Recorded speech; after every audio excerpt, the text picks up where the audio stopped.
What's up, everybody? Welcome back to the Soul Break. Thanks for stopping by my channel. So today I have a very interesting pair of sneakers to review.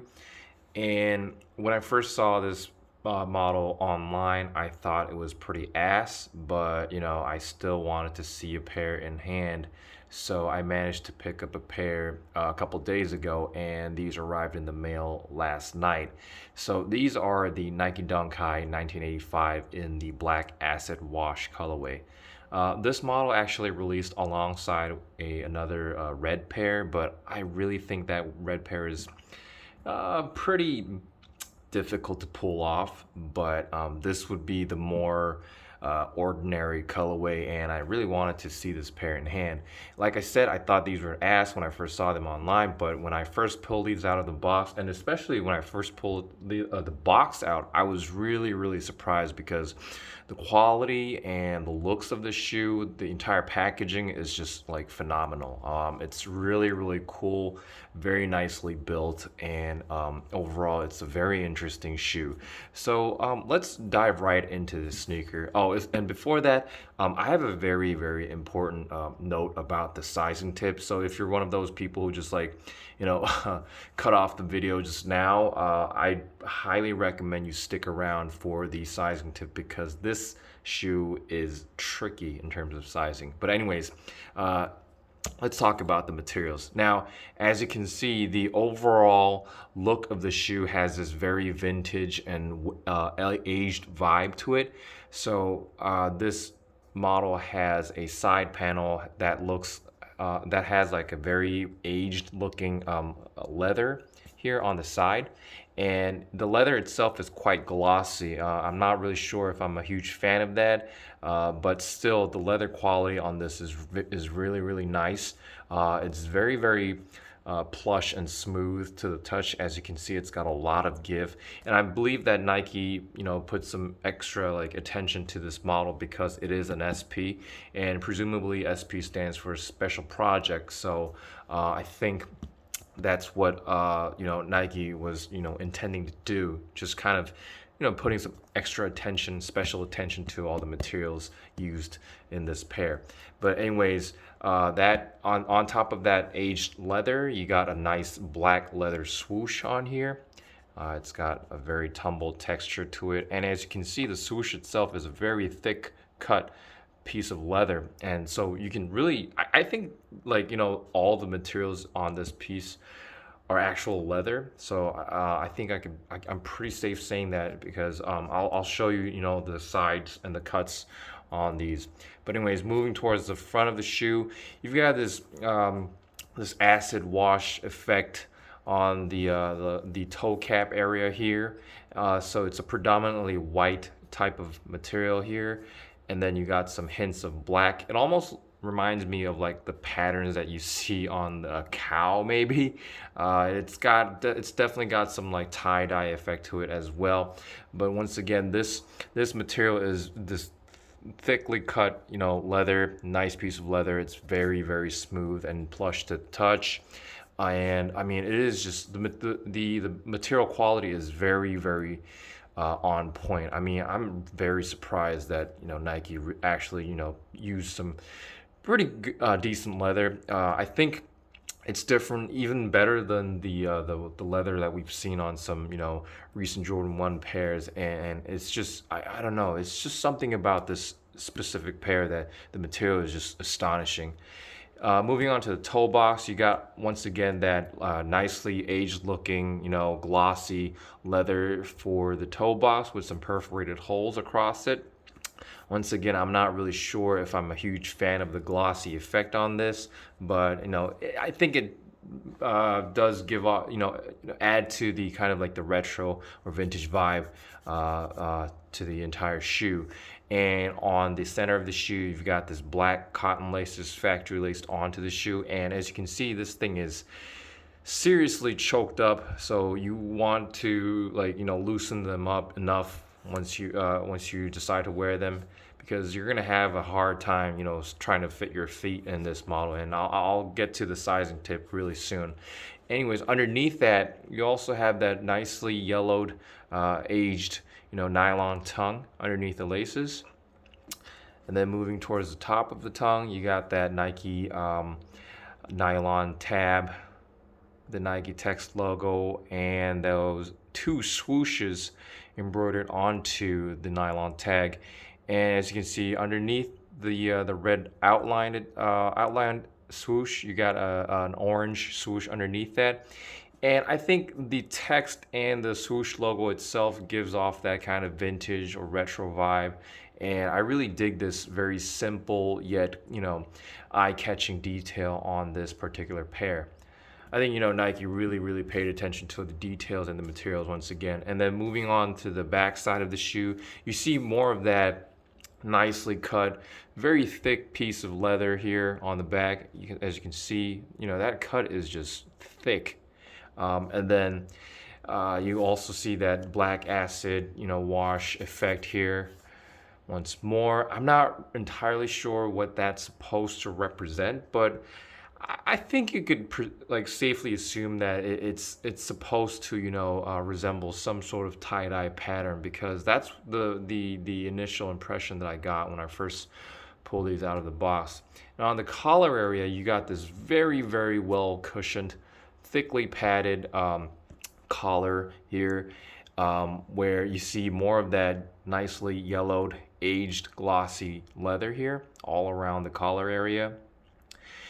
And here you can see that Nike really went the extra mile here, because you actually have a leather piece for the heel tab, and look how thick that cut is, man. I mean, this is even leather. I mean, I think they usually use some weird synthetic leather or some nylon material for the heel tabs, but they actually went the extra mile to put this on. Once again, that leather is also a bit glossy, so I'm not really sure if that's everyone's cup of tea, but it is what it is.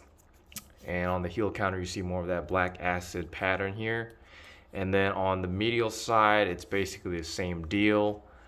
There's nothing too fancy about the back tab behind the tongue, but I do want to mention that the tongue itself is quite thickly padded, very nicely cushioned. So, I think that's also very interesting. And then here you got that mesh sock liner all done in black.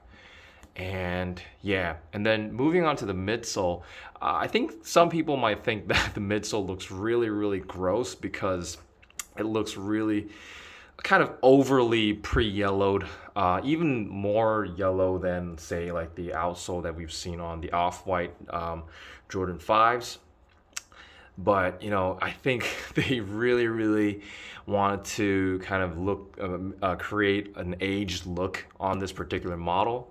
And if that's what their intention was, I think they did a really good job. Kudos to Nike, because that thing looks disgusting. But I mean, I have nothing against the shoe. It's just that they did such a great job that the midsole looks disgusting in a, I guess, in a aesthetically pleasing way, because this is all design choices instead of actually rolling the midsole piece in piss or whatever. I mean, it's they did a really good job of creating that entire kind of vintage atmosphere over the shoe.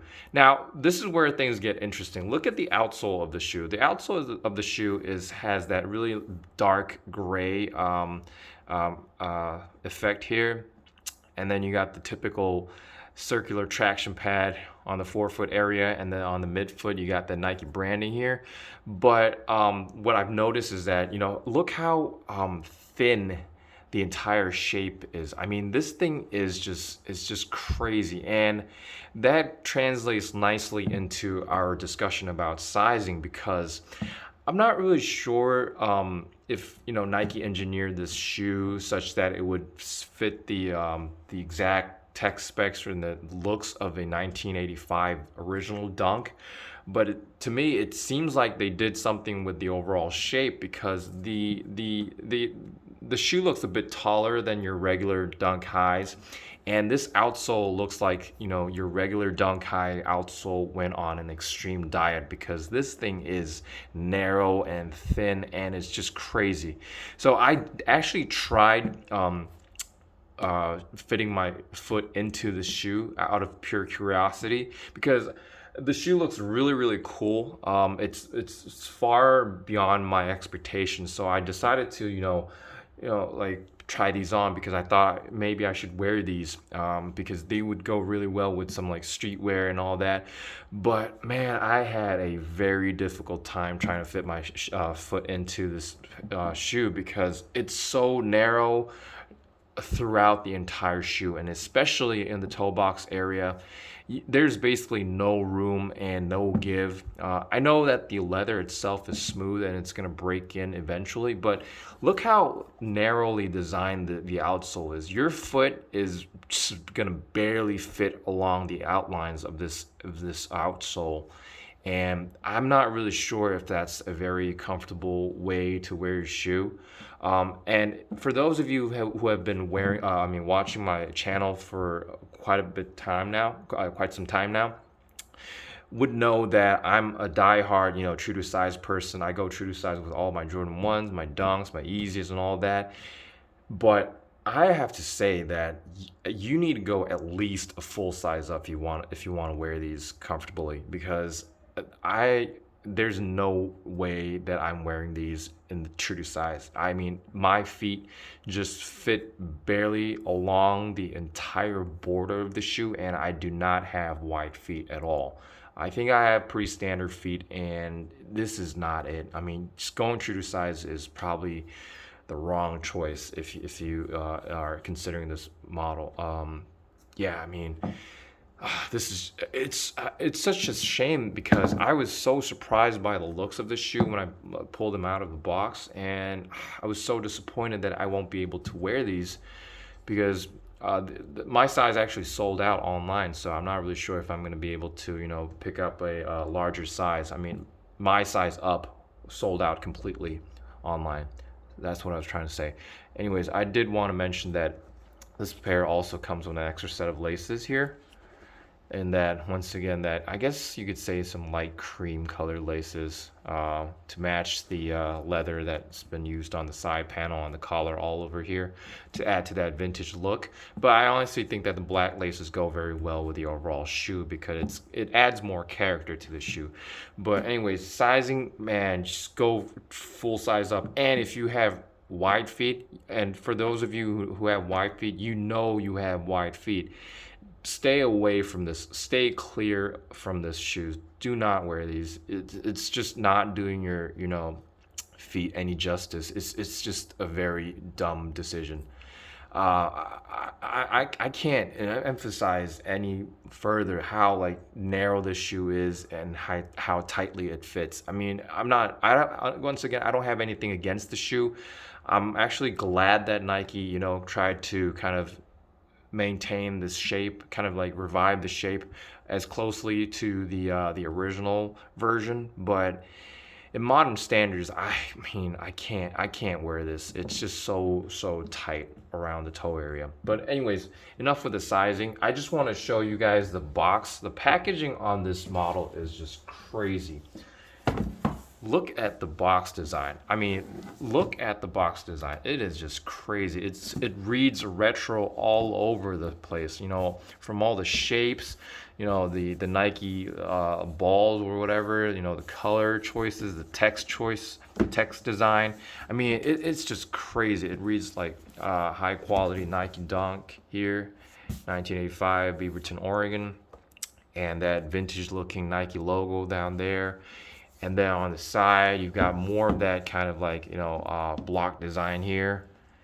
And it reads Nike Sportswear. And they even use this really kind of premium feeling cardboard for the actual box. I mean, it's really smooth. It's not one of those like cheap paper boxes. And here you see more of that kind of retro vibe on the side of the box.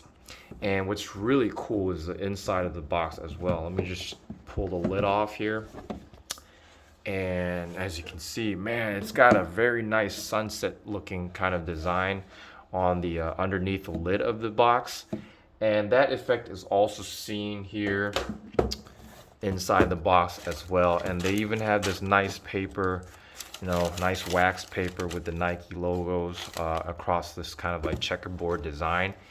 And everything about the packaging, the shoe, you know, just breathes vintage and retro. And I mean, for such a cheap shoe, I think, you know, Nike did a really good job of, you know, putting together a very nicely themed pair of sneakers. I mean, obviously these do have a slightly higher resale price point compared to the regular Dunk Highs, but I mean that's only like $20 to $30 on top of that. So I'm not complaining if, you know, Nike could, pull off such a great, you know, design, final product. But yeah, I mean, this is crazy. I'm so sad that I won't be able to wear this pair, and I don't think there's any point of me keeping this pair if I'm not going to be able to wear them. And it's just a shame because I was like this close to actually wearing them, but you know, they're just so tight. And speaking of which, the problem with this shoe being so tight is that of course you can fit your feet in this if you loosen this up enough. It's just that once you fit your foot in this shoe, you're not going to have enough lace left to kind of, you know, tie your shoe, and that looks pretty stupid on a Dunk. I mean, you could pull that look off on a Jordan 1, but for some reason it doesn't go that well with a Dunk High, and it just doesn't work. So once again, if you have super wide feet, stay away from this model completely. If you have narrow feet, great for you. You can probably try fitting your feet in like true to size, but my recommendation is go at least a full size up. That's just it.